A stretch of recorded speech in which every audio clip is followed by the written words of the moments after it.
Johnny go? To the girl! It's very short and very memorable. It's nice. I like it. And the ending is smashing. It's called Raging Hearts. Have we discovered the most recent break in time? Shallow bankment and thin lines resort to arrogant betrayal. But I know I wait only seconds longer to find sorrow, stark tears, dancing upon raging hearts as you lay the splendor upon us. And now, you are in the moonlight, baby. Who's next? Tall people. How's everybody doing? Okay, I'm going to start with a doozy. This one is about the mainstream media, how once something cool happens, a major conglomerate decides to buy it, and how mistaken everybody is about what's cool. And it's called, can I turn down the bass? That's what it's called. I haven't heard that one yet, man. Okay. I don't know what I'm doing. So I'll just hold it further away from my mouth. Ready? This one is called Die of Cancer and Shut Your Mouth.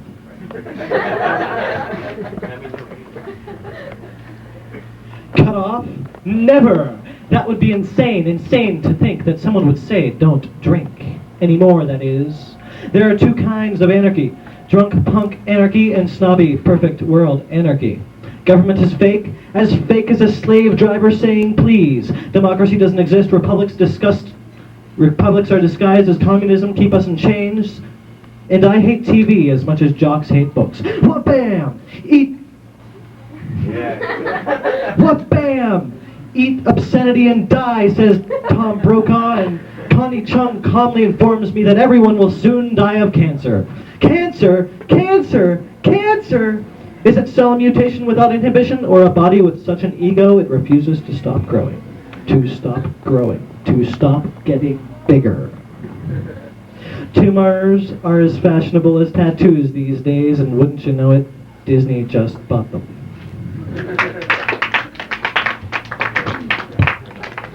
Next up is John. Next up is John, so that's one more down the list. Next up is... Alright, this is one that I really hope to have a friend read because it was particularly designed with him in mind. It's based on everything I've ever heard from him, and the title is just simply Unhappiness. I never expected to be unhappy for my entire life. Daily I anticipated some favorable sensation would take hold. Eclipsing everything else I had ever known. In response to some new thought, some chance encounter. I thought depression was a misconception, inconveniently my own. Hoped wisdom was maybe just the next experience over from this dull moment, and that tomorrow, or possibly even later on in the day, I'd somehow lose the ignorance of things which held for me the reasons for happiness and my spirit's atonement. I never expected I was always right, and never failing to see the grim shades of darkness, or to notice the absence of the moon instead of the stars. I had left myself open to the meaningful lessons, which left me flat but nevertheless routinely occurred. I have moments left still, from which perhaps some reversal of opinion might yet be won through the insight of one justifying, long looked for at last experience. Though I expect to this life's ample now assurances have already long since patterned me to be inured.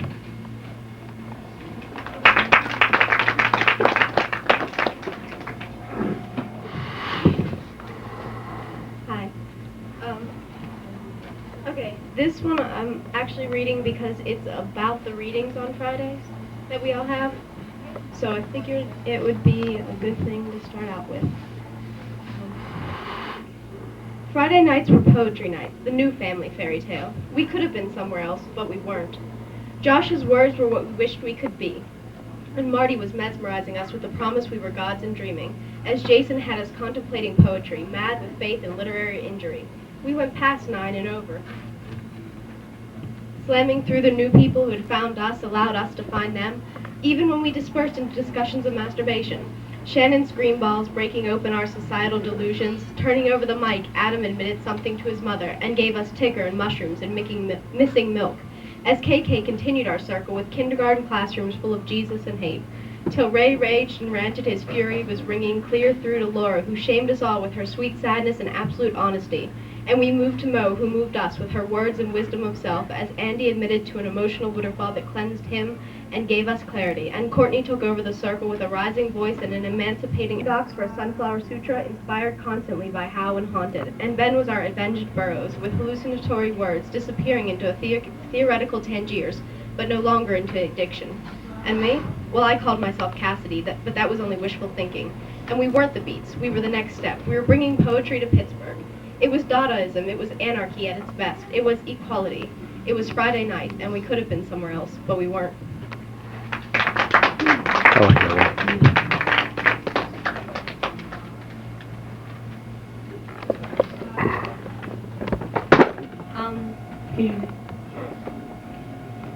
This one's about when you sort of try to tempt someone or lure someone in, and I was using cigarettes, and it's not a good idea because they're disgusting. I'll imagine that right now I'm speaking with you, assuming that you're intrigued, momentarily recreating cigarette halos above my own head. Another drug-induced deception. Hushed yellow lights giving you these virginal perceptions. You're allured by my attempts at coyness.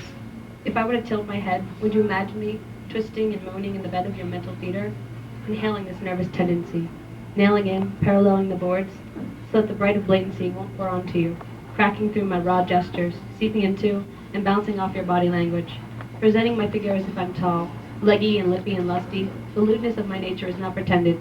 I really am depraved and ill, gutlessly spilling all I have to offer out, hoping that 3 hours of sporadic conversation and momentary masterpieces of eye contact could possibly attract you to every angle of my beauty. One twitching drag, then another, and I've molested an entire pack of fags, sucking the sweet marrow from a small filling, with no nutritional value and possible oral sex appeal. Look at my pretty cancer. How about I let you see me cut? At first I'll slip into the center, between collarbones. Down it goes, slicing sternum, dismantling my largest organ. Watch. I'll wrap wrists around palms, around fingers, around nails, peel back the skin like rubbery cover. Bloody sternum exposed. Crack me with your curiosity. That's right, and it's all falling from me. Crimson creation of self-mutilation. Marching nations of red seas part for me. Unzip these lungs. Pull, pull, tug, tug. Rotting black tar valleys below smokestack hills. All the fags walk around real cool. Are you drooling yet? So many girls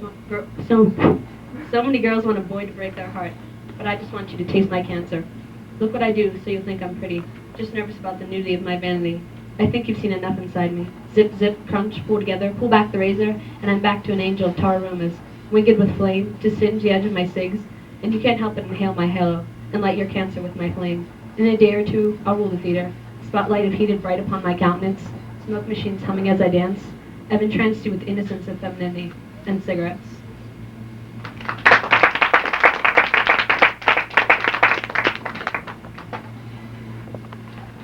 It's my most recent, and it's kind of my favorite right now, so hopefully it'll make you think the other ones are just as good.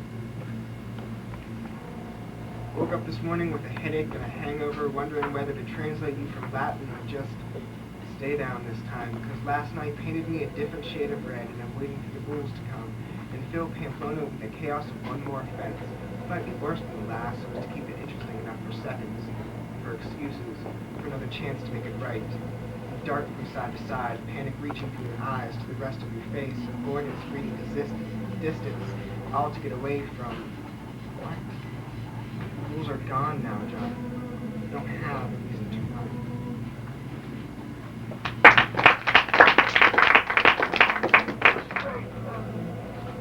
Kind of an older poem of poetry. It is poetry. When things are neon synchronized and their own spontaneity, it is poetry. Furtive stare, prayer to the gilded dashboard crown of the segmented numbers and radio tuning board, against the silence like a gag at gunpoint. I saw poetry. Poetry because I could not speak either, could not speak to her, to mother already, and here prone it lay intensified. Sympathy, only in the glow of the static glamour of her car radio's face. Sympathy, she wears the same mask when she sings, and when she sings, the unidentified body of a 12-year-old girl found today beside a Fairwood road. Cause of death is as yet unknown, there are no cases. Sympathy, she wears the same mask, and she won't let it even see me, even when close, brings tears on my knees. only in the glow, only in the static glow, green and digital, nondescript and meaningless light patterns for prestige and appearance, some usefulness in the pattern of light's programmed speech.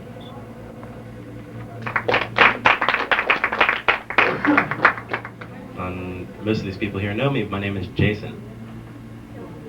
All right, now we're all acquainted. That's better.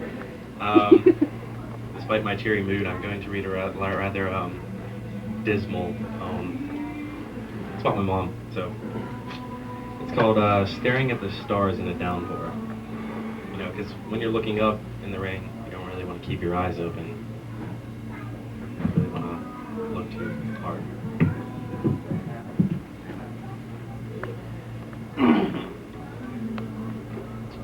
Is this right? The only way of knowing if this was once upon a time my home is my heart, torn. I remember you, how you looked, your hair always short, the consequence of your outfits, outlooks, your fates, your internal crash course of love, strings attached. I love yous, but I want you to have this, only this is yours as long as I keep my coincidences as close to your fate as possible. But it was never fate or destiny, just choice, just chance. Just what you need, a sun that can take you away, like the booze used to. Only now you could just scream it off on me, yell it off on me. Your love problems, I was too much baggage. Your finance, I know, I cost so much. This is how it all works out. You push with tooth, with nail, through 17, only to feel as if I found 6 again and again. Every night, every morning, hiding under my covers. There are monsters in my closet, under my bed, in the hallways, down the stairs, at my kitchen table, snarling over Doral's cigarettes, Folger's coffee, over red velvet whiskey and Carlton's, over, it didn't matter, over your hatred of you. Of this world of me, solutions arise as bottles, more cigarettes, lies, cover-ups, the inability to love yourself more than the inanimates of illusions, controllable illusions that you could have stopped if only, if only, if only. I love you, period. I love me, period. I can change my world, period. This is the illusion of control. This is the illusion of comfort. Burning homes and burning worlds, arrivals. I remember each time I came there to that place, that building, that, well, my home. I risked a crash each time, peeking, craning through the trees, breaking my neck, having to know if you were there first. If I could be alone, fear the rattle of transmission, of doors ajar, slam, shut my life away to make room for yours. Poetry replaced with tears, love replaced with sadness, futures replaced with God, you must be joking, books replaced with bottles. My world was open to your suggestion. My heart was open to sudden change. My interests were open to your problems. I was in trouble because I got caught trying to love you again. I was in trouble because I had already lost interest in trying to love myself.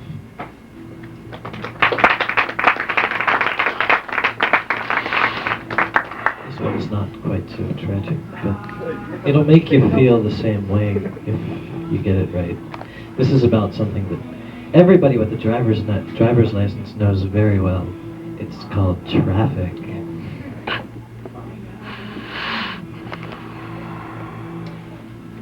Snaking along, endlessly growing and shrinking, it's truly mind-numbing. Drat. I've been cut off again. It doesn't bother me that he didn't signal, or even that he came within inches of my car. What bothers me is the futility of his actions, and ignorance to the fact that he is racing to a stop. This traffic will never end. Every time I move, the distance shrinks, racing to a stop. This dungeon tortures its prisoners with themselves. In this dungeon there is no air. In this dungeon there is no mercy. Drat. There's been an accident ahead again. It doesn't bother me that they forgot to get their cars off the road before smashing them together. Nor does it bother me that someone's arm is on the median. What bothers me is the futility of me having to look at it, racing to a stop. Am I home yet? What's that? Never again? Drat! Now someone's screaming again. Get that mangled box of fleshy pinkness off the road, darn it! I hate it when they scream at no one. If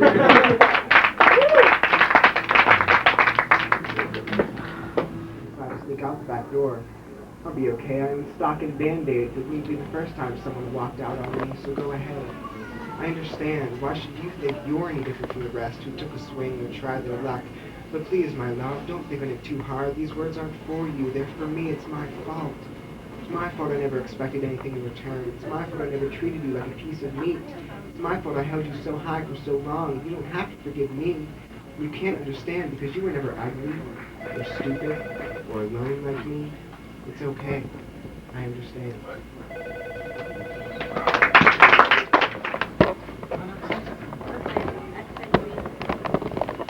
I've come to claim red now after untuned years, years innocent bound in white, sterile, legs pressed, lips pressed thin, soul half pallid, blue remote. I have come to claim red now, silence boiling desire, wailing I have come to claim. Years cold pressed, bitter grown for the years spent sweet honeysuckle, years reserved in speechless vigil. Years bare, too lovely to bear, glossy ribbons in my lousy hair, or to bear those wishes free, ballet, flickers, dense right roses, toward stilettos. Years in that halo meant rented yet upon me bestowed. Need for years on numb years of loyal servitude, stacked blind atop each other like the beam cracked china.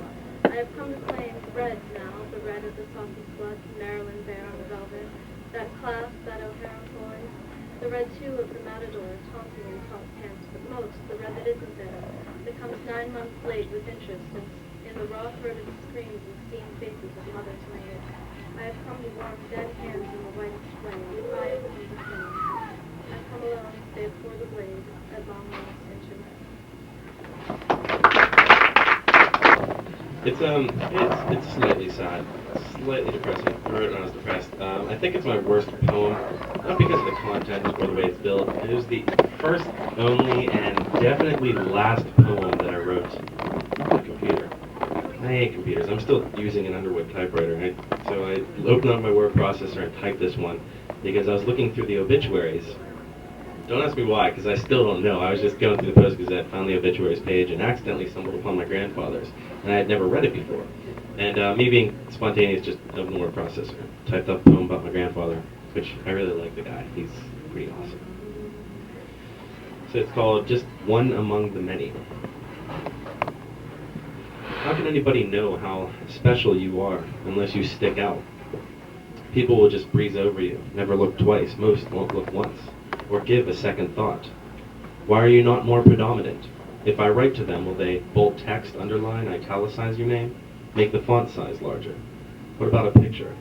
Will they put that? Could they list your many inventions, pictures of your workshop in your basement? Could they picture your hands, shaking hands upon hands? Could they have just put more than your name and how life happens? What about the picture of us when we were but years old, throwing gallons of water around the yard until we soaked with grandmother's towels? Or the time you chased me through my house, me screaming for mercy with you knowing my ticklish spot? Someone took that picture, right? Is that only my photograph? What about the times of your infancy and I was only 17? Those days are never worth remembering. But those times you were 50 and I was merely an infatuated boy. At 13, deering of your stories of poverty and poetry. The picture from the studio of the whole family. Or the photo from Hawaii with the many lays around your necks. Or the photo of your boyhood. At 15, I remember, they said I would look just like you. When I grew up, I could never wait any longer. I knew how handsome you truly were and still are. They could use a photo of me. I still dress like you. Suits from the thrift. Shoes signed with your waxes and polishes. Your meticulousness of being wonderfully poetic and never even knowing it. Could they have listed your profession? Artist, caretaker, engineer, inventor, husband, father, king, poet, doctor, teacher, student. They could do with the picture still, you and I playing Go Fish and telling everyone it was poker. And these are real cigars, not made out of gum. This was money, not business cards. This was scotch, not Kool-Aid. This is how life works. You quit smoking, and I started. You quit writing, and I started. You quit living, and how could I without you? Out of the hundreds of names, you were just one, none of them bold or underlined or italicized, but you should be at the top of the list with a picture, a novella stating what you lived for. You were too good for the obituaries, too good for even a billboard, too good for a skywriter. You are too damn good for the heaven that you sit in. I wonder what task God is performing for you now. Or is it equal?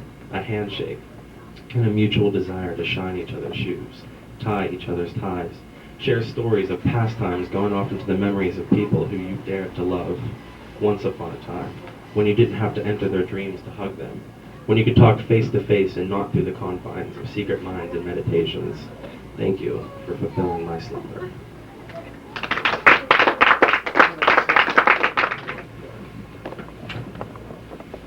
This is called 2:15 a.m. and it's about what 90% of the United States does after 5 p.m. It's 2:15 a.m. and I don't know where my mind is. Once wise and all-knowing, it has been rendered impotent and retarded by the glowing pixelated screen before me. My hand is down my pants and my unit is gone. A pop music media mogul has swindled me out of my libido and also my imagination just for fun. Why? Because she's a sick, insert obscenity here. She is spouting her pseudoscience, selling whatever, devouring the youth of generations and spitting it in the face of future ones to come. With tapioca pudding in our heads, we are now rendered dead to the world. No more face of evil, no more good Samaritan, no more mind, no more sex, no, nothing to do, nothing to say. This is your democracy, too lazy to realize it's not one. This is your free market economy, too sedated to see the communism underneath. Pay no attention to the conglomerate behind the curtain. The puppets never were.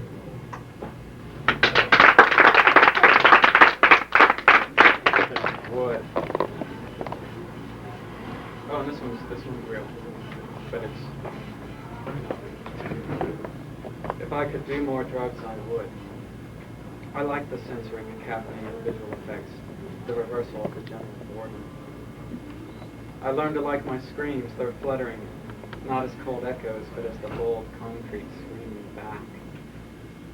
I've identified with the reflections on the overhead fan, hinting like a machine gun, elbowing at everything in the room, mocking the stillness that surrounds. Room temperature loses any particular distinction, I've found. I can rely on the room temperature of anyone, and anyone will do. I've no mind for the consequences. I appreciate the improvement made upon all my favorite foods, the ability to draw flavor out from ordinary scents, and the bearable taste of sex.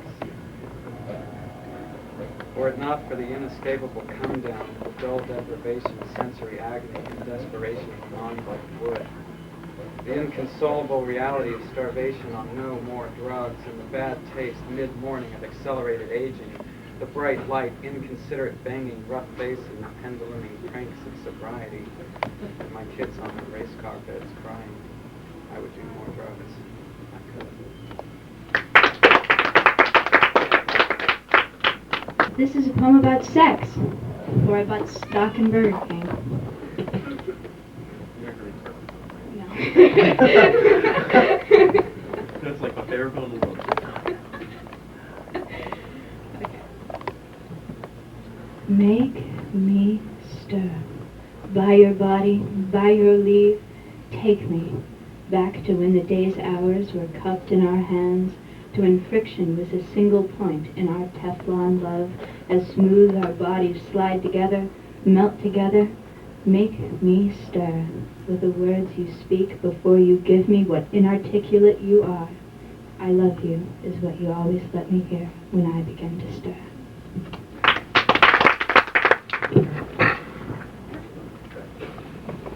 Okay, this one, I don't really write very many love poems. It's not really something that I'm into. But I wrote this one a couple of years ago, and it's about one of my closest friends.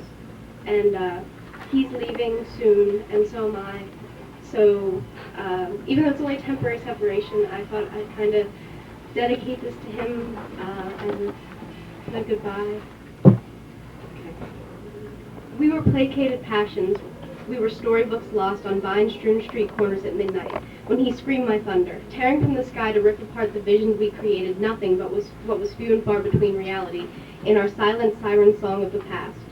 The rain was our vision, our salvation. Every last time we drowned in forgotten alleyways, drinking stars on Bourbon Street, he would spill wine kisses over the edge to the background, where I waited, watching for the east end of life again. We were only memories then, fading, crumbling at the edges, as he whispered of the broken dance and I promised him tomorrow. It was nothing in the compromising moonlight, but it was everything we had once bled into our twin lost souls and begged for Morpheus to give us. He asked me not to kiss the ghost twins, and I asked him not to lead with her, but we were only a passing cruelty now, on the other side of the white sheets, sterile needles, fiberglass masks.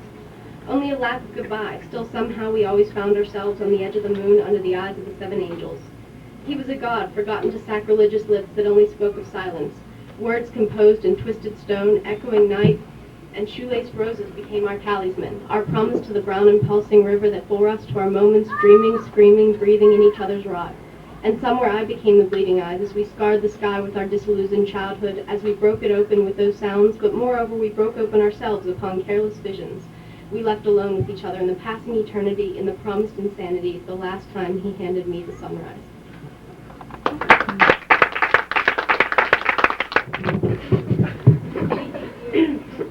You're not short. I'm speaking for us.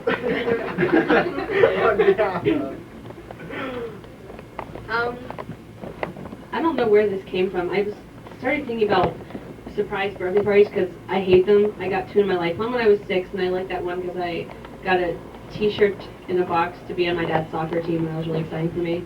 And then I got when I was 16, and my parents were taping me. And like as I walk in, I start cussing them and giving the camera the finger, and I ended up pushing my dad over. So it was just a really bad scene. We don't have that tape. So this is about how much I hate surprises.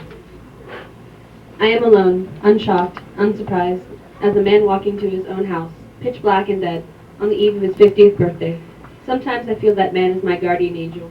We both find solace in the predictability of life. He understands the pure joy of darkness, anticipation for an everyday occasion, where he kisses family members and friends. I hold, remember, and regret many of my former selves. He knows that they wait, sweating in darkness, from love. I wait for myself, outside, sitting in a chair that reminds me of that one time with you, or in the scent of the air as the doors flushed open, perhaps upon a page in my journal with your name scribbled, written more messily than I regularly prefer to muster, merely because I'm in denial. I might trick myself not to remember whose name that was, or who I was when that name meant something, when you were worthy to lie down between the lines in my journal, and I wanted to surround your resting name in words of a story, or a description, or the fantasy I had of who you were. I await myself. And just as his family and friends shall be fooled, most likely so will you. They believe he awaits a family dinner, a glass of wine with his wife, a present, kisses on the cheek for daddy, or just a simple happy birthday. But what will they give goes grander, and surpasses and fulfills his every wish, or anticipation? Some assume their company can keep me, for I appear to hope for a hello, a wave, a smile at that of an eyelash, and instead you sit with me, prattle about needless things, assuming that this all fulfills me. You are like his family, for what he awaits is the silence, the still cold-colored night, and I await myself, the unplacid tempest brewing within. Guardian angel, fall down upon me, place above my halo a sign that does read, please leave me be, I long not to be pleased, do not attempt to appease, do not take a seat, you would join not only me, but the me's that are apart from me, sitting and giggling and sobbing over this table's empty seats.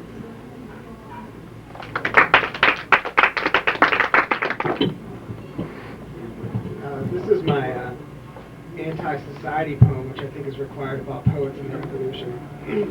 It's basically just kind of taking a crack at the reality television shows and how there's not much reality in them. And how, Fantasy Island is real! and how I'm waiting for, the reality television program where it follows a single mother around left alone with 3 kids and follows, Joe Blow 9 to 5 through like downtown streets. But so there goes. Tell me, what kind of reality picks me to live in a mansion in an exotic location, all expenses paid, with 6 beautiful strangers where I sign on the dotted line for instant fame and a constant swing? What kind of reality deserts me on an island to degrade myself in the name of digested rats and $1 million? Here's my reality. Born into a family built like a card tower, licking the bottom of the lowest tax bracket, begging for someone to kiss goodnight, 3 a.m. conversations with a dead father, can't hold hands in public, might scare the neighbors, falling in love, falling in love, falling in love, just in case this one is different. Film me, MTV, pay me, ABC, I'll give you your reality. I'll give you the 2 years worth of nights groping for shoulders other than my own. I'll give you the stars I scraped into my arms at the funeral. I'll give you the letdown of love out of reach. I'll give you the birthdays at a grave in the rain. I'll give you the medication. I'll give you the marriage ban, the adoption laws, and the hate crimes bill. I'll give it to you all. Just sign on the dotted line.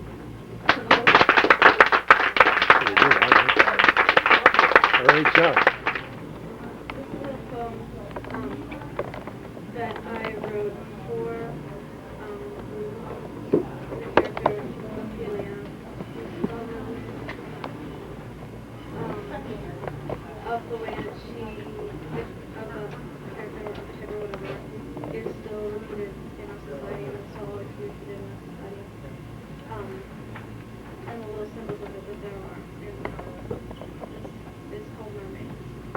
Ophelia, we must always remember, we are doomed to remember. We may never learn her name, but we are doomed to remember. Ophelia, we must always remember, because Mother we know who loves the song she's heard, the song she sung, echoed and echoed the song of the girl etched in roses. They are not the blush bloom of her lips, these are blue, nor are they the soft bottom petals of the roses of her hair, which is pelt. Ophelia we remember, because Mother loves more than she knows, to hear the silent song of the girl etched in roses. Ophelia, we must always remember the garden, not the sin garden of the ripe grape orchard, but the garden of Monet which lay quiet, never static, by its sway, Ophelia, we must always remember, and the garden too we must remember, the garden of drought and the slick rain sheen and scent of Mother's wrists and temples, breast and throat. These gardens, coiling rosewater lessons and drops and drownings, in the tones which echo in her wrists and temples, in the deep singed chimes of her breast and throat, ever and ever, echoed and echoed, from vein to daughter's vein long ago, in the deep dim tones of the song of the girl etched in roses.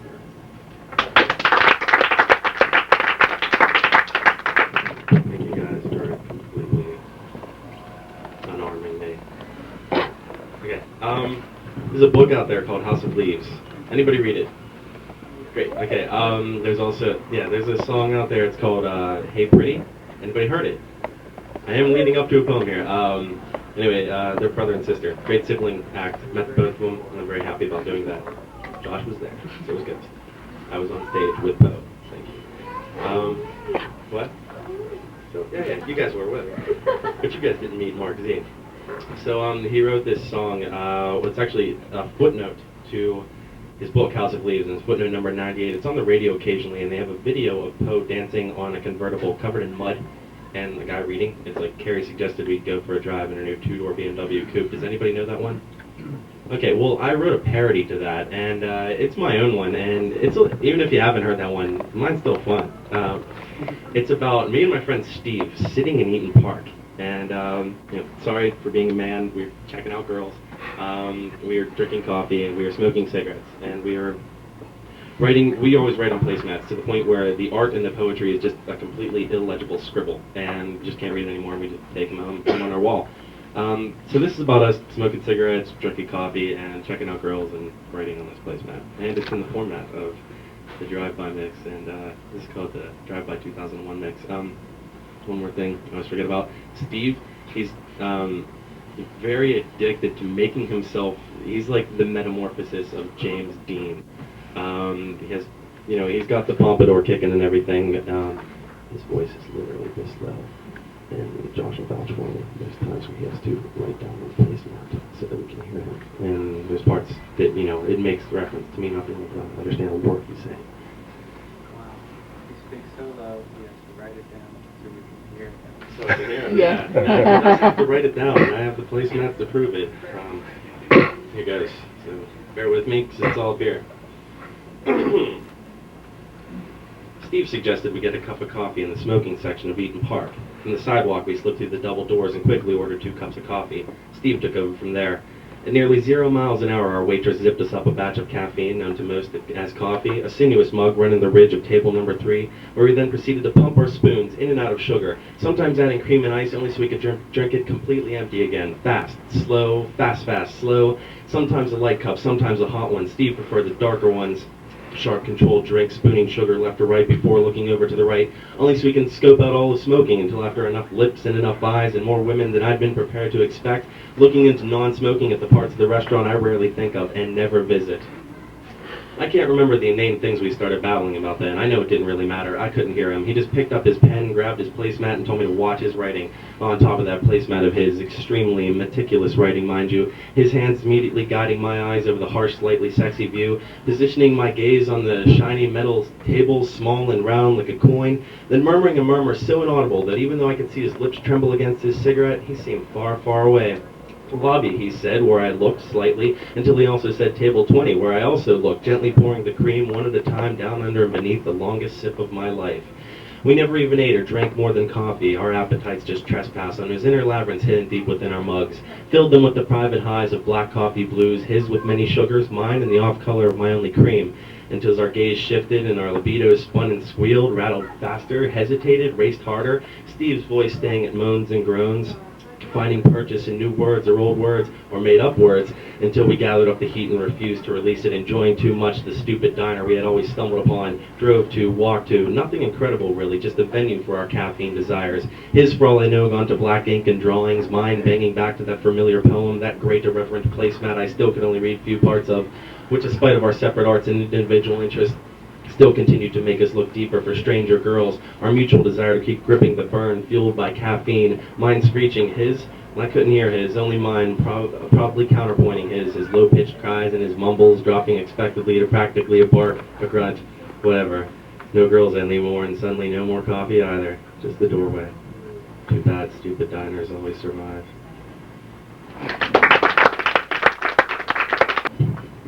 Okay, my name is Ray. And if you weren't here for the earlier announcement, if you write, or would like to start writing, and you want a forum, we've got a forum. Everybody knows what a forum is, right? Yeah. Carnegie Library, Squirrel Hill, corner of Forbes and Murray, 6 p.m. to 9 p.m. Friday nights in the courtyard. Like 15 people doing exactly this. But there's usually some criticism and comments and questions from the listeners about content and stuff, but this one is untitled because the title is obscene, and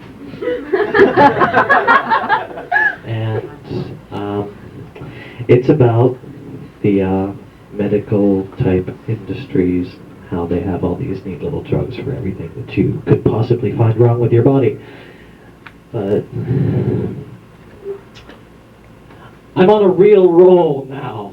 My thoughts are a speeding freight train of TNT headed straight for the emotional brick wall that is the I give a darn. The why do I care? Kaboom to the room to the doom-a-doom doom. Wonder drugs. Wonder drugs. Wonderful wonder drugs. The latest drug craze has just hit North America, and the obedient cows submit to their desires to be social, acceptable drug addicts. Sure, migraines have no scientific cause, but that's why it's a wonder drug, because it fixes a problem that we can't see. Morphine coffee, ladies and gentlemen. That's it. That's the ticket. It's so great that if you stop too fast, you die. You die from opiate withdrawal. You die just like Kurt Cobain. But not zombies, not like Gandhi, and not like Dracula or mummies, because they're undead. But they never had migraines.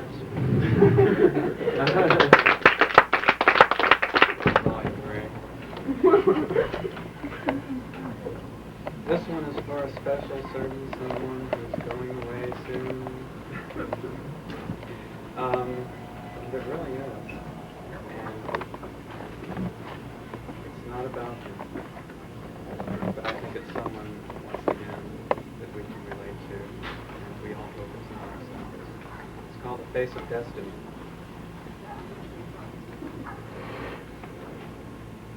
You're not born into this world responsible for your own face. You won't leave this world responsible for it either. Your face will be done for you. But recognize that in the in-between, your face will be responsible for everything that happens to you. You will be held accountable for every smile where the lipstick smeared and your smile went crooked. You will pay in the appearance of years for every frown that caused your dark mascara to bleed and smear with black. Know that the face which you were given, which you've tried so hard all your life to hide, will be responsible for it all. Along with the fact your tits were too small. That's a tough act to follow. I don't even want to make eye contact with women after that one. This one's called Creativity.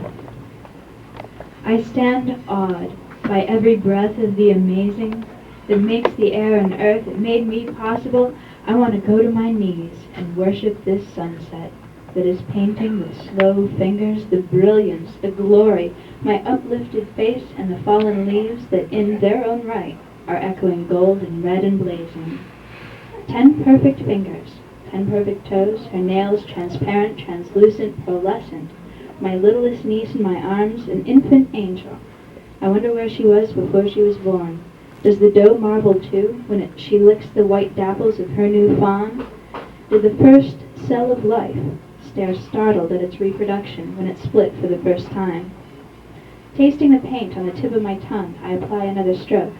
Like procreation, this painting, I hope, is more than the sum of its parts. It's red and gold, a woman of flame, dancing with the means of her creation. Have I captured the fire? Do you think she may move when you turn your head?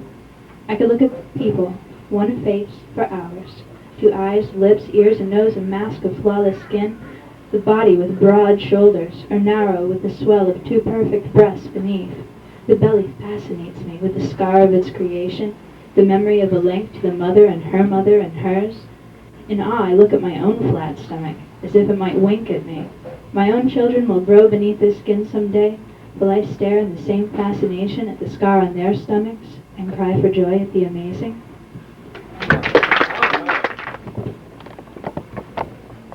Well, now I get to follow all sorts of miraculous with bitter. Yeah, this is kind of about my view on religion. I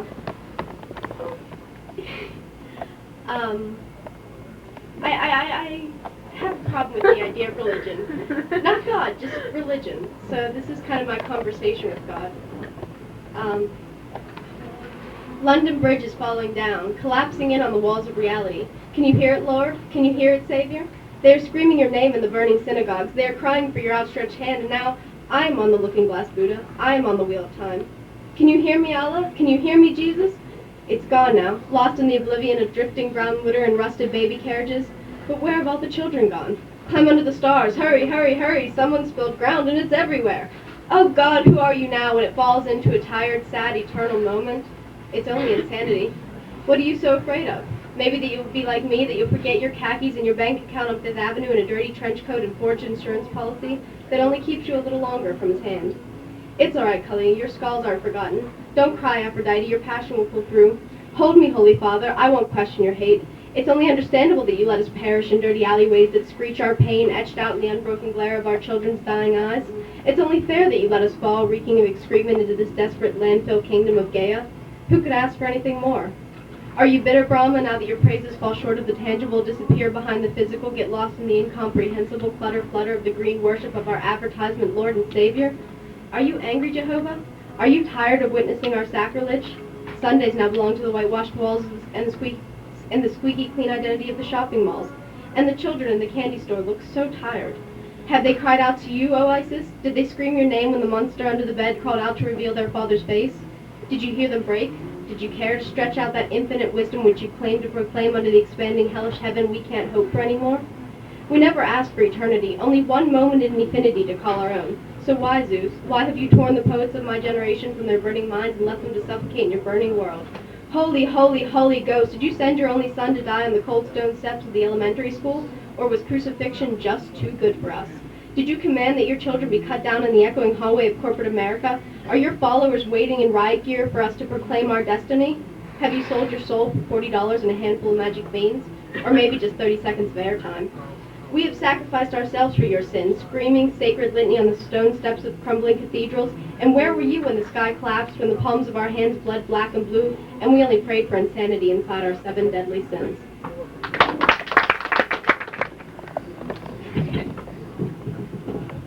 First, I'm going to read a quote from The Wonder Years, because I love that show. Okay. This is just about growing up. We didn't have to hate each other for getting older. We just had to forgive ourselves for growing up. Okay, I like that. This one's called I'm Off the Meds, and I don't usually title poems, so hey. This one is about a battle with me, myself, and my mother. 2 months of avoidance, disbelieving that a bottle of pills could erase everything I suffer, and I could put down my cross and let go of the rope to the wagon of stones I'm pulling up a mountainous hill with no summit. So I kept going to the doctor, showing her the cuts. Saturday, 10 a.m. Mom thought it'd heal me. Ironically enough, I found razors in my skin late Saturday nights and early Sunday mornings. I think she thought depression was a tumor, and it took 1 hour for the head doctor to get it out, shrink it, suck it from me with a vacuum of psychobabble and fake sympathy. Back to you, Stella Ketty. Daddy paid you your money. Now I sleep through Saturday. My happy pills work too well. I got to a point where I was genuine, telling people that I felt okay. I missed the pants-pissing highs, sugar buzz, and chaotic music played too loud for me to comprehend. When I cut for bliss and pain and the falling angel, when I was at the point on the earth, a weight, pulling myself to dead bottom, and I was heavier than myself. Crying was enough, and everyone cried for me. Once again, the daggers came into me. Beautiful scissor-rip sprees, oh, the release. But that was just like getting wet. Burning was like coming, climaxed with a surge of hot ash, singeing into me. I'm off the meds. I can be myself again. I realize now why I need to escape. Sleep is scarce. Thoughts are always accompanied by hours of confusion, seclusion, and the fatal return to self-abuse. Pain is my muse.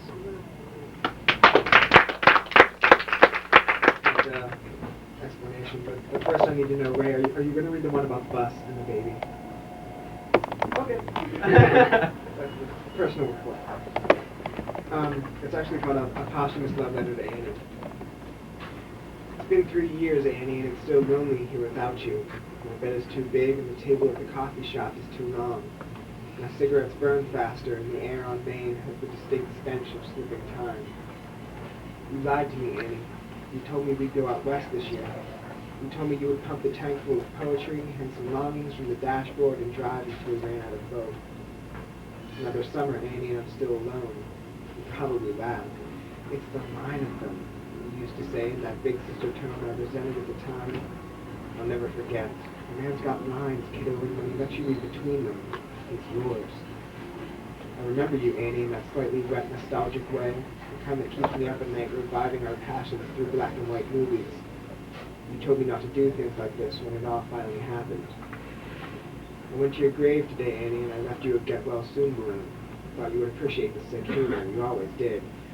One last hurrah before I kissed you goodbye. Why treating other people. I was really working with meter and rhyme, so it fits in beautiful. It's called Oaks Godlin's Divine. The oak trees do hold their heads high as they rise. What know they of lightning and thunder, of drought sky and foul beast, and heart-stripping grief every fall?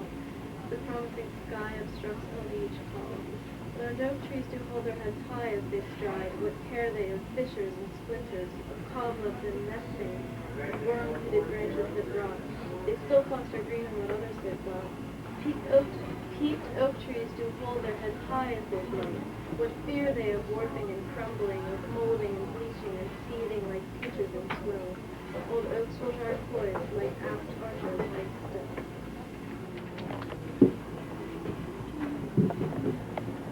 Can I follow that with the poetry poem? Okay.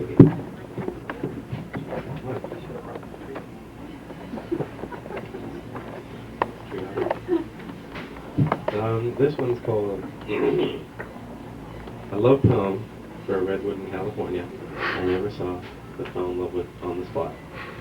I've been to California. I've never seen a redwood in my life.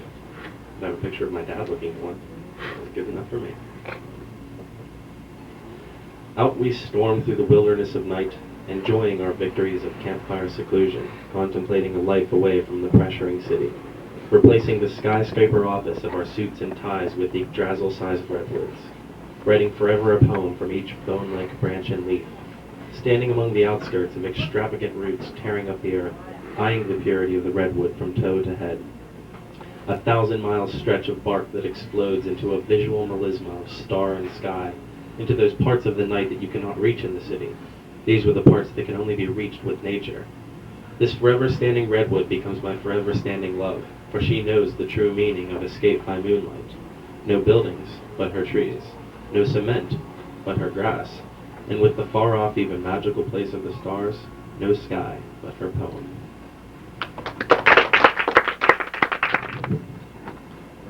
Okay, excellent. I'll read that next time around. But, Hey Ray. nobody writes tongue twisters anymore. Anybody ever notice that? Okay. Nobody writes tongue twisters anymore. Anybody ever notice that? I'm going to read a tongue twister and then I'm going to read the best poem. Hey Ray. This tongue twister has a lot of P in it. So, try and remember this and say it 5. Try and remember this. Hold the book down, because you're putting the book right in front of your face. Okay, cool. Try and remember this and say it 5 times fast later. Paisley pixies and perverted prostitutes presenting proposals in pink pantaloons promenade passively in perfect parallel proximity past Point Park. Anybody want to hear that again? Yeah. A tongue twister. Paisley pixies and perverted prostitutes presenting proposals in pink pantaloons promenade passively in perfect parallel proximity past Point Park.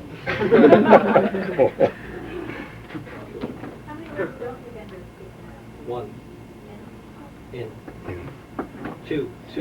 It's in because it's in twice. But, N is hard to go to. Wait. No, N is kind of easy to go to P with, but. Okay, I wrote this when I was kind of being like one of those goth people. I was like going to Laga sometimes on Friday night, which was goth night, and all these people wear black because they're tragic. And this is like one. After this, I swore not to rhyme anymore. I don't like it. It's untitled. When our lives have passed us by, how many of us will fall and cry over many regrets impossible to change, and autobiographies horrible and strange, lives of horror, lives of sadness, lives of manipulation, abuse, and madness, the horror stories of life too numerous to fit volumes, the tales of strife outnumber those of obscenity. I'm done with rhymes, they piss me off. I was just trying to get you to visualize how sometimes life hurts. But then again, sometimes it doesn't.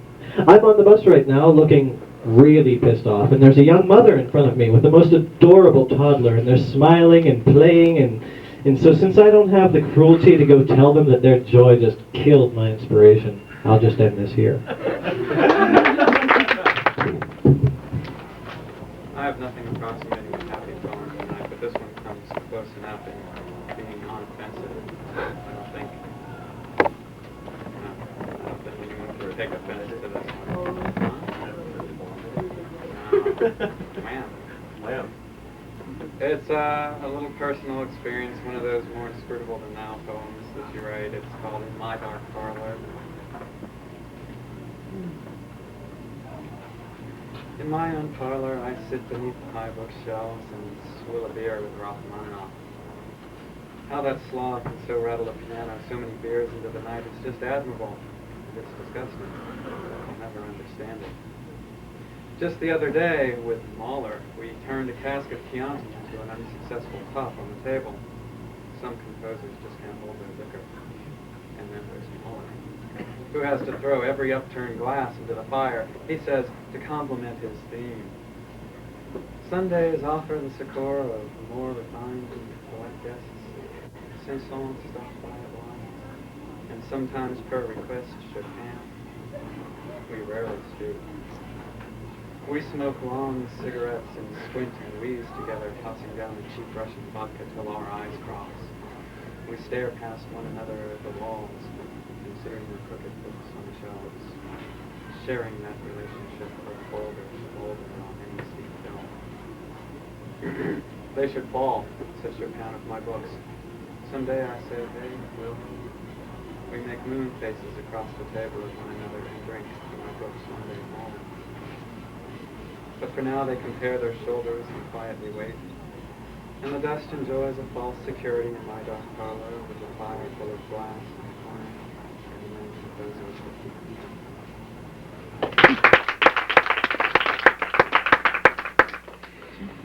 One was taking an intro to poetry writing class.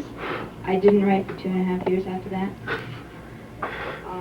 And it's about someone that I'm no longer dating. The Four Horsemen wrote on that particular relationship.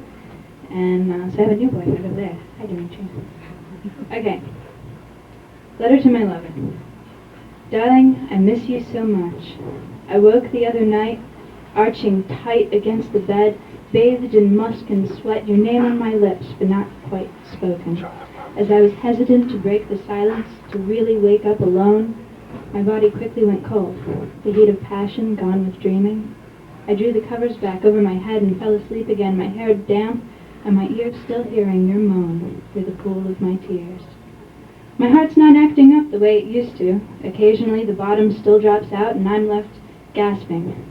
Sometimes it still quickens to an unreal pace, 100, 130 or 40 beats a minute, and I tremble with the fear that one of us may die before I can breathe in again a musk that's not my own. Okay, this was about a really strange 26 hours I had with some people who I didn't really know that well at the time. And since the night was strange, it doesn't make much sense. But the last time I read this, somebody set it on fire while I was reading it. So if everybody agrees with that opinion, I'll follow Rimbaud and give up writing at 19. Like a child, we were floating. It wasn't much of an excuse for this place, or even the words that dispersed between us. Like wind before the time came to grasp the storm. But it was a simple solution, an easier way of understanding what was in essence non-existent. Existential experimentation, soft dreams of another morning when perhaps everything wouldn't be quite so dispersed and unanswered.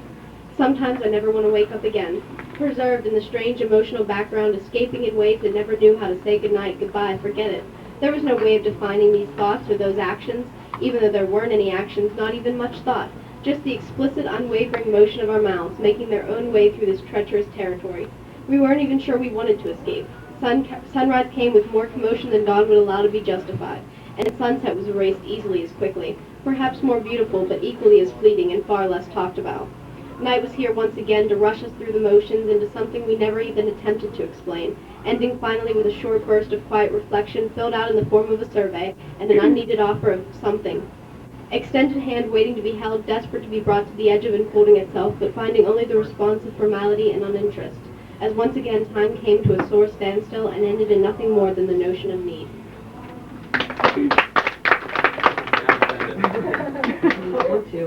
And not that we've ever been spiritually or mentally or hopefully or physically or tastefully or externally or erotically or internally or emotionally or blatantly connected, but merely momentarily connected by the fact that we shared a room, a common place of gathering, and when I felt daring, a common corner or table or sentence, at most a thought or gesture, a communion of cancer, we both inhale and throw it in the other's face. Alas, I have connected us. I felt you, crept into the crevices of your soul, nestled in the corners of your mind, shared a bed with your fantasies. That's right, I listened to, sang to, lived inside, laid beside, felt, fought, drank of, immersed in, lived inside you, you, and all these things I say that I do, I imagine. My imagination, my delusions, that's where I've connected with you. In praying that you felt, fantasized, dreamt, wept, devoured, deflowered the same things, but alas, you are not here, once again, not wanting to be here, and yet it's not here, it's me, no, it's the us, the we cannot be, for your absence forms the barrier between the connection of my fantasies and our reality. My title refers to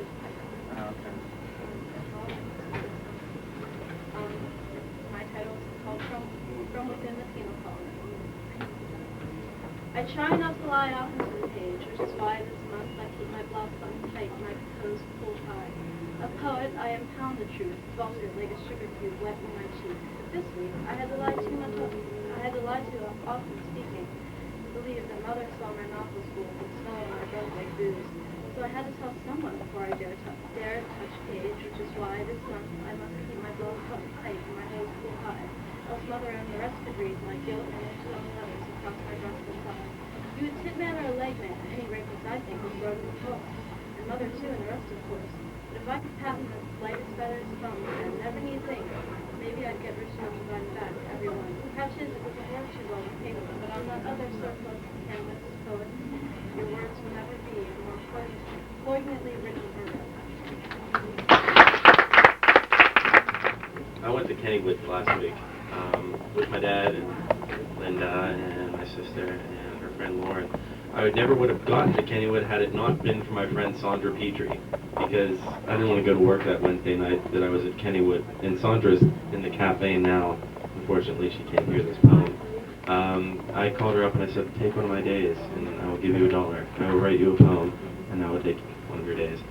So I took her next day, and lucky for me, I took her next day because I found this really great autobiography of Buster Keaton. Does anybody know Buster Keaton? This old silent movie star.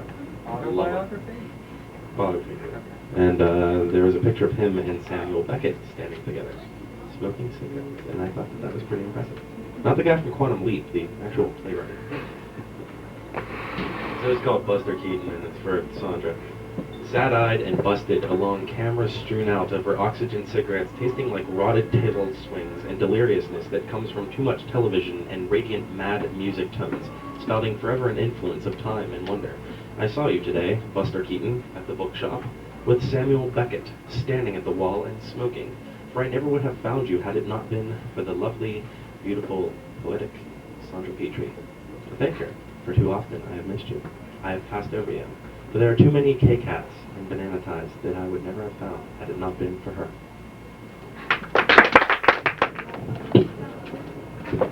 This is about when you spend too much time with yourself.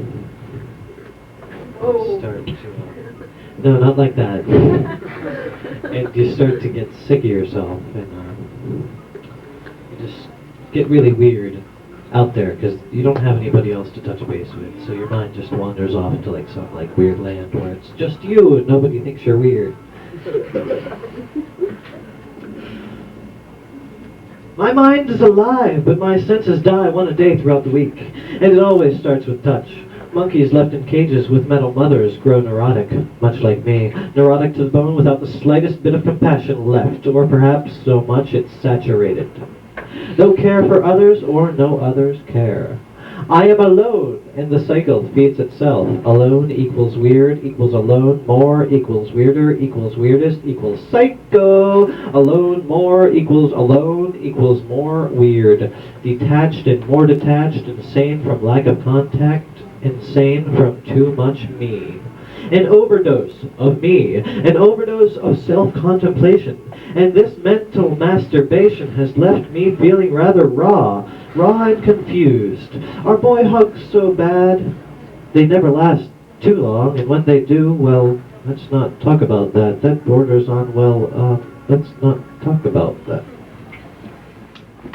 Okay, this one's for anyone who considers themselves an art.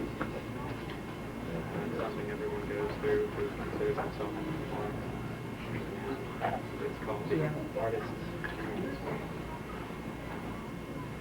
Genius is an old Latin term for tutelary spirit. Someone who watches over you and grants you inspiration. So keep that in mind for context. We're all fighting our own genius every day.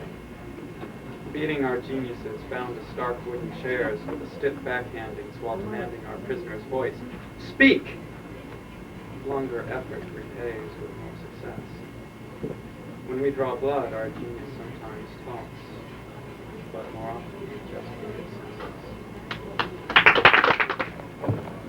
Today's August 4th, right? All day? I've been writing since I was 12, and I happened to glance through this and discovered that August 4th, 1995, exactly 6 years ago. Hey, cool. So, I'm going to read it. It's called One Man's Tab. Lives we lead are poor, solitary, and short. No matter what we do, or what I do for you, price and worth, he muses, so easily confused. Does not change the issue. Is a friend when a friend won't feel for you? We don't change, do we? For what you do for me, let's go back to the start. He cries and pleads, poor, solitary, and short.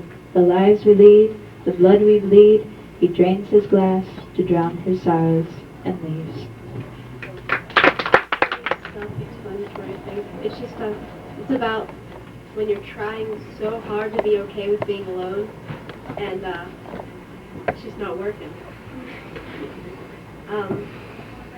The summer never let you be alone for long. Waking, sweaty, and sensual in sheets tangled and twisted, but not tainted with anyone else's skin.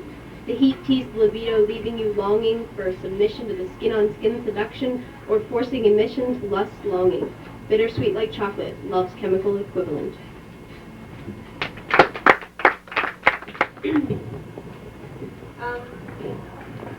This isn't sappy. Okay. I had a boyfriend who, every time I said something, anything like hello, I had to justify it. So every time I apologized, which was not often, and I said I'm sorry, he would ask me why and make me explain a million times, and it just wasn't worth it. We got old, and I wrote a poem about it, and it's kind of a joke. It's called I Am Sorry. I am sorry. You say, explain, Luce, explain, so that I shall. I confuse honesty with tear gas and grenades. I escape myself under sleep next to a nightlight. I devour vegetables less than fungi, never more than bread. I never say never when Peter Pan visits me in Wonderland on Jelly Jam Tuesdays. I do not do that. I sent myself last life once again to fall for boys with curly hair and ugly feet. I was a man in a past existence. I do not smoke. I merely inhale it. I cannot count past 20. I do not know, nor have I ever leased patience. I nap when it rains, but remain convinced that cavemen became quite uncomfortable in their animal skins beneath sky showers. I drive with angels in my headlights. I prefer black ink because the white ink never shows up. I do not eat meat, but swallow tissues. I have showcased no tendencies to stutter. I repeat myself at your expense and to your advantage. Am not allowing this infantile argument between the showerhead and my hair dye to continue. Am unaware of the you who man's choice of beverage. I'm equal in height to the sum of at least 12 inanimate objects, mostly 5'8" high limbs. I'm not going to experience the shame of a bumper sticker which reads Goddess. I'm only a liar when unpresent in the house of God. I'm participating in the hustle accompanied by the sounds of rainforest destruction. I'm pondering the weight of a pound of American cheese. I'm not destroying capitalism. That was government cheese. I'm positive that the definition of free has been altered from its original version, which might have described the price of a pound of American cheese during the Depression. I'm a firm believer in the beliefs of firm. I'm not punctual, but politically pressed. I'm easily confused and unable to hear. I'm unlikely to agree. Sorry. Sorry for the little kittens. This general soul must perish. Sorry after I sin. Sorry that my idea of ping pong only exists in a prenuptially perfect dollhouse. Sorry we elect men to the presidency. Sorry if I offended White Ink. Sorry matching pajamas are rarely purchased by my cataract-clouded carny chum. Sorry for my unlacquered toenails. Sorry for my circus peanuts. Sorry, sorry, sorry, sorry. Sorry, no moonshine, got the liver. Sorry for last night's escapade across your heart in my metal spike cleats. Sorry makes for a fun game while eating popcorn. Sorry is often mispronounced on Full House. Sounds like Maury, Lori, and Gory, but misspelled with an S. Sorry I confused honesty with tear gas and grenades. Great, all for about 2 years. I thought really boring. And women would always leave behind the weirdest things because the only people that ever came in were mortal housewives. And one day some lady left back a big pamphlet on all the different types of hair removal that Kaufman was affiliated with. And I cut it up and it ended up making a door for us, which really smart. It's called Other Options. One way to curb the pain, nips and cuffs. This slow process is painful, messy, and there's a flavorous scarring the inside of your wrist. Many prefer the most expensive methods on the market. They are chemicals. As effective, little or no scarring, you must do it often. Over time, you may become sensitive and thinner. Of course, by repeated use, each method can trap you deeper than where it hurt. Light is dark and dark is darker. This is permanent. To stop the myth that some beauty around the eyes comes back in time, it doesn't. Your root is gone. That's cool. Wanted him over for you. This is called Time for This, and it's kind of like an abstract poem, a lot of just random thoughts put all over the place. The challenge of right now, hidden in our lakes of dragons of Pontchartrain. No boat, but our poem. No oar, but our pen. Our wild yawp, our low-pitched yeep, bogging over the baroque of bullfrog. So drastic, our time atop wine, atop poetry, the seat next to me, empty, wet, twixt you and I, no towels for cheese, no money for coke. A wild tenor of voice, harmonizing a sort, homosexual melisma, vibrational drastitude, old tattered glass, a locomotive restaurant of sorts, passing the buck to the sinister mustache across the way, comb over, bald, salad from Caesar, destined for ranch. Ice cream scoop untouched coleslaw. Dean Jackson sits across the penned and fenced, reading the entourage words of Jacques Prévert and Tristan Tzara, wondrously masterminding his articulacy in Harry Potter. Billie Holiday and wine and candles and the ultimate contemplation of poetry. You see, Jack Kerouac clung to the wall and never left the room. The asocial bastard never even talked to me. No and or but, only if that, I presume.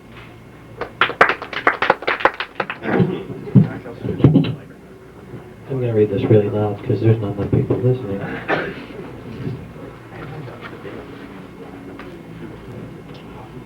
Oh. Right here. Right here. Okay. Okay. This is about this psycho panhandler that came in and started talking to me in a coffee shop. And it's titled, Vietnam, Vietnam, Vietnam, psychos are, no, AK-47s are dangerous, but not as dangerous as psychos in coffee shops.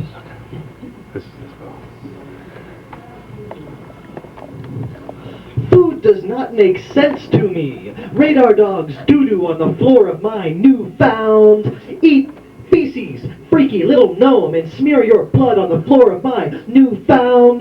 Angst, anger, neuroses, and psychic barriers, all confounded by my newfound. Free world economy, my ass, all part of the newfound. Goddamn corporate coffee shops everywhere. What's wrong with this stuff? All in the newfound.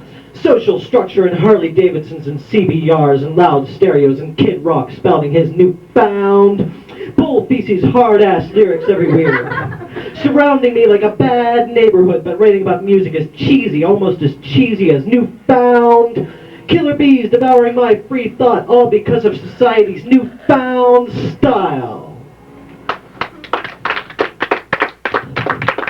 We come in with something very formal. There's a story in the Bible of Abraham and Isaac. Familiar with it? This is a conversion, because I think it's a greater social question of what our children will do with us more than what we will do with our children. It's entitled Son.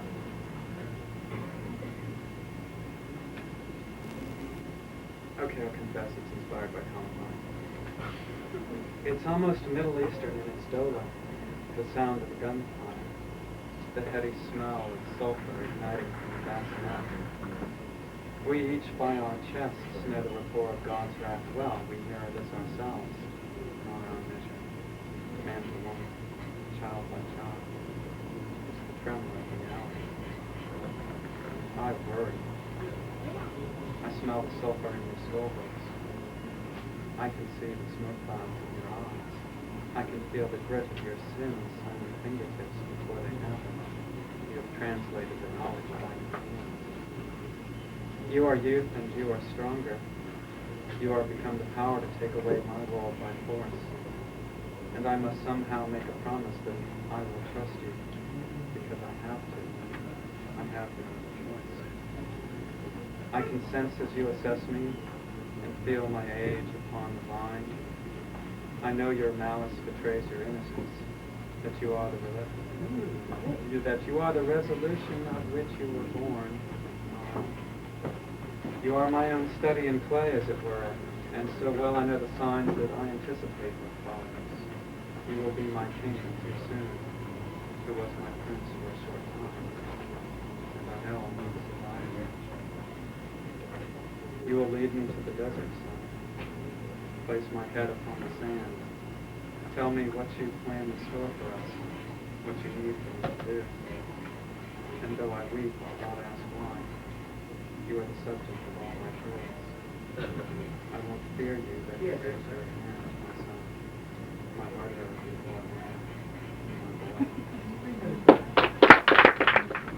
This is a poem for women. I've been sexually assaulted twice. I was raped last semester. Not my fault. I'm not ashamed of it. This is called Open Season.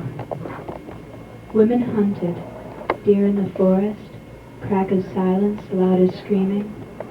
Father to son, shh, don't you understand? She doesn't know.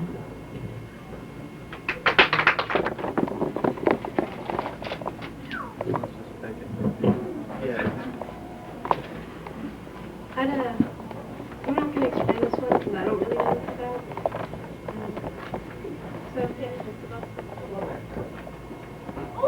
In my mind, he takes me by force, by the flesh.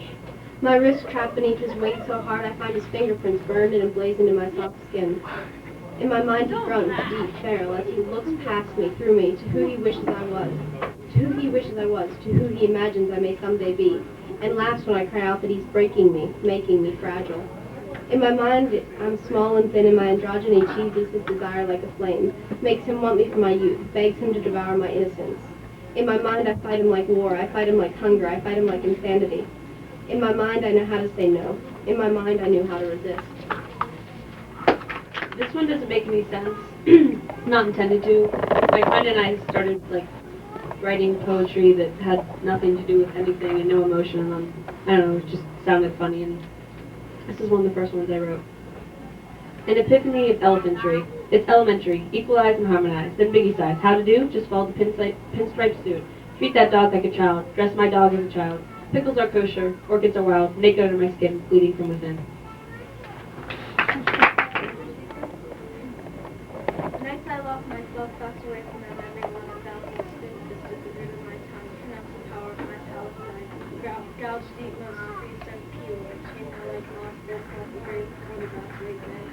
I trust for battle, not to win or blow my silence. I'd like to hear that. Yeah, is that meant to be? I mean, it sounds good. You've heard that. Alright. Nights I locked myself fast away from them, every one, and balanced the spin fist with the root of my tongue, pronounced the power of my palisade, and gouged deep most priest and evil, I chained their legs lost them across the graves before the grass laid dead, and dressed for battle, not to win, but God's next time.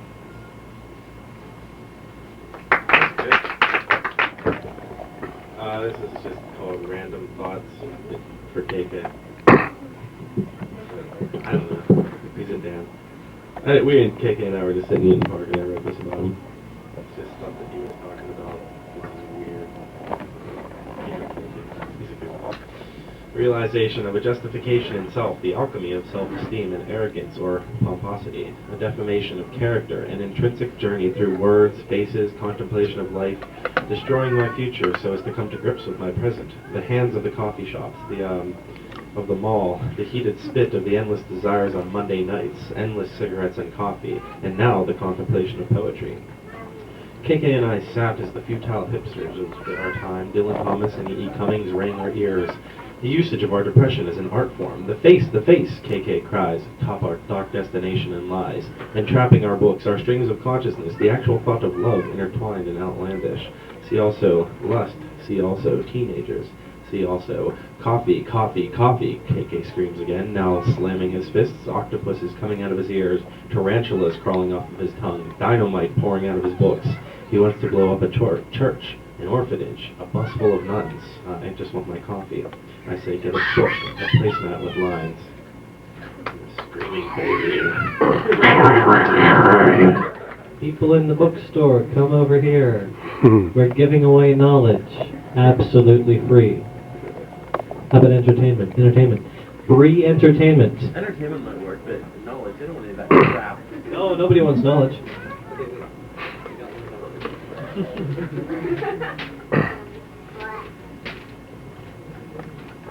Better yet.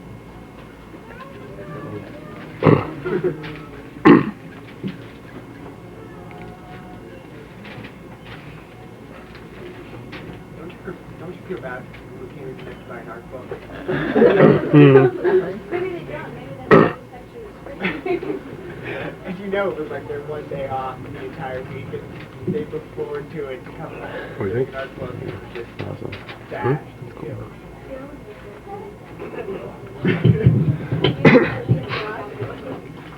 Get your ass over here.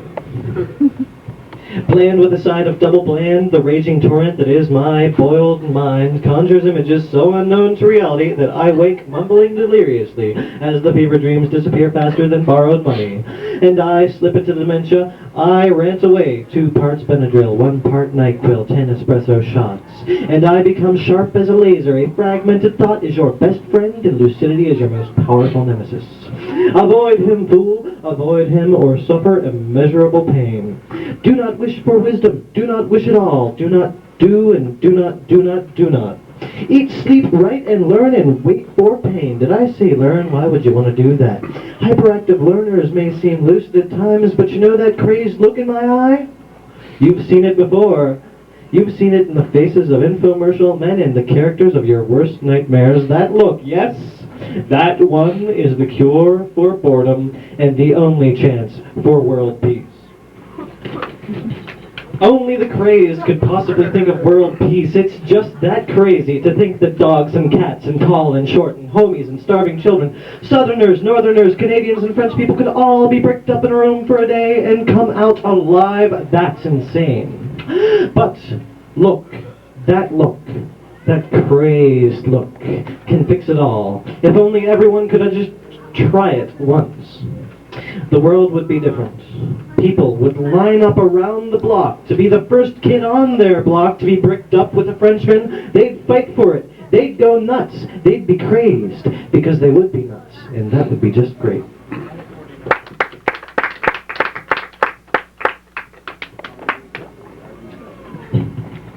Yeah, now people probably pull off and like putting homies and starving children. Do you see what this is?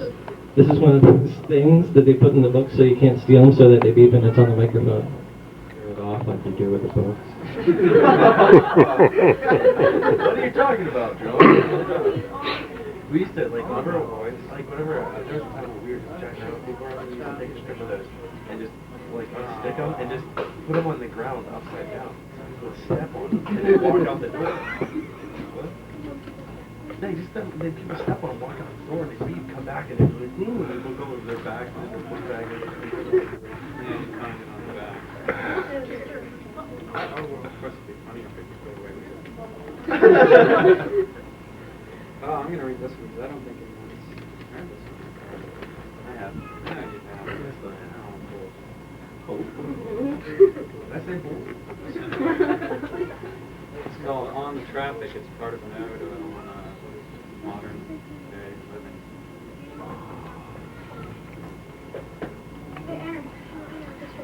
You are the heavy particle floating home on the heavy line, immersed in chugging specks, the etched intents of quarreling trajectories, scooting around by and through you, urging on that brain freeze of the perception of falling. You perplex among the dance of tersely sputtering, shoving bodies that shuffle for a clean lie on the stretch. You are the grievous screaming out of tune with full cheeks, tumbling road humping along in a farting chain of gritting faces made scary with their stern distaste for the crosswind. You are immobilized in your own feces, gasping, hoping someone is worth it for all the effort at home, the day's horizon. With the TV on, perhaps a movie show, or drenched in the oasis of a garden tub, dizzily clawing at a TV dinner wrapped in tin. Maybe a slaughter waits at home on the couch, already pondering beside the dog. Maybe a chair awaits before staying on the dinner table. Maybe it's simply straight to bed, where all cares are longer. Maybe the queuing for sleep. Maybe the queue for sleeping will be a bit shorter this time, or time allowing, the queuing of dreams to be longer.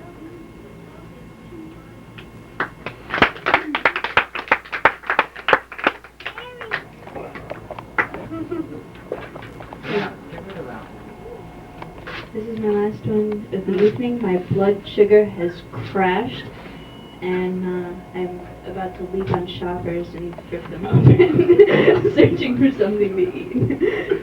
So you go. Performance anything we can sacrifice in public. Okay, this is an old one, and unfortunately it rhymes, but okay. It's called Welcome to the Future. Your luggage has been lost. Alright, welcome to the future. Your luggage has been lost.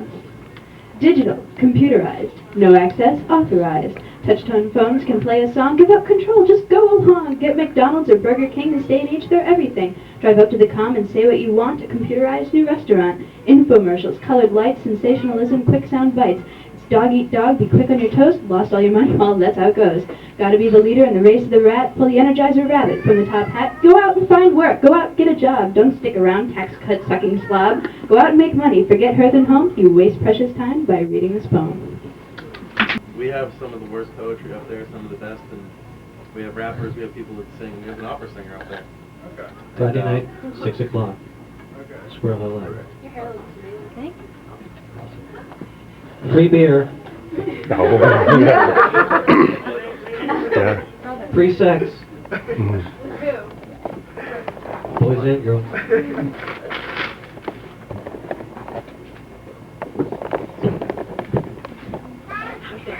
I have no idea what this one's about, but for some reason I always think of my friend Matt when I read it. I think maybe some of it comes from like when we used to hang out all the time, but I'm not sure. So this is for Matt.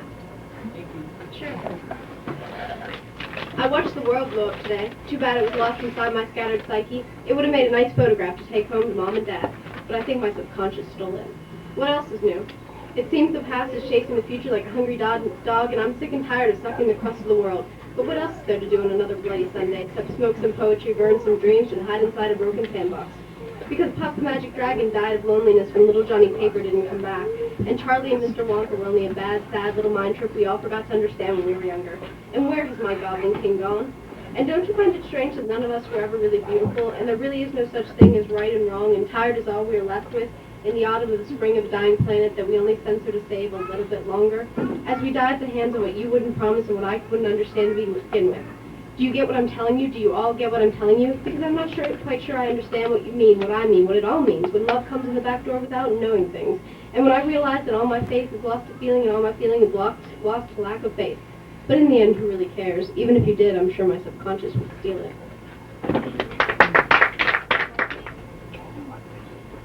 Take little Matthew's day, carve a face and fill my room with my slide past spell, keep the weight of the world down, help me stand straight face, make me pregnant with the self-help mirror for my heart. Poem here. And everybody here knows this poem, so I want everybody to read along with me, right? Happy birthday to you. Happy birthday to you. Come on, everybody. Happy birthday, dear Dad. Happy birthday to you. Thank you, Jason.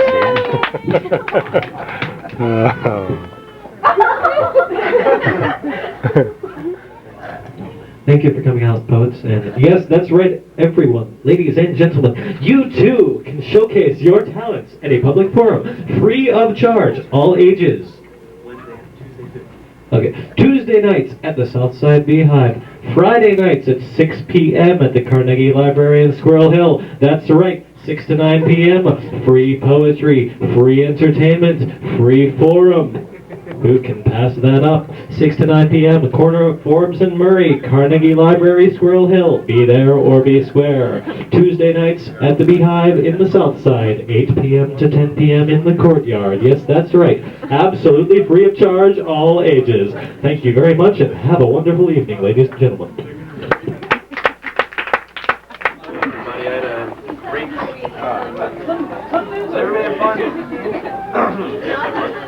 Yeah, yeah. What? Fine, how are you?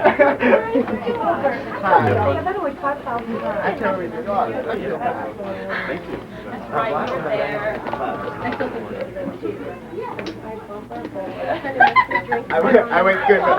Hey, Matt, I thought you read. Matt, I thought you wrote too. I can't. I didn't really feel like doing anything. Well, sometimes you don't, yeah. Cool.